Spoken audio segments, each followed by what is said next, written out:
Coronavirus cases have surged after the country scrapped its zero COVID policy and lifted quarantine and border restrictions.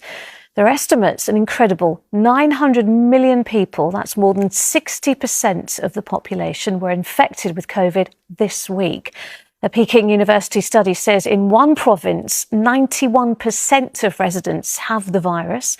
It is spreading rapidly among a population with little exposure to COVID and where most haven't had the latest vaccines. And with the Lunar New Year holiday starting next week, there are fears it'll hit rural areas hard.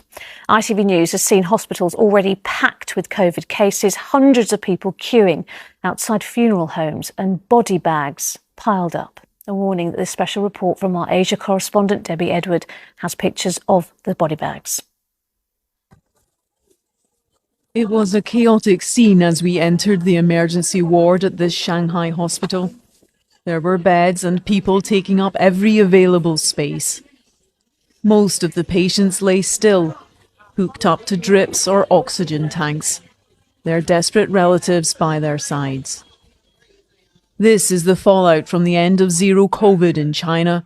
For many, mostly elderly, the sudden switch in policy has proved dangerous.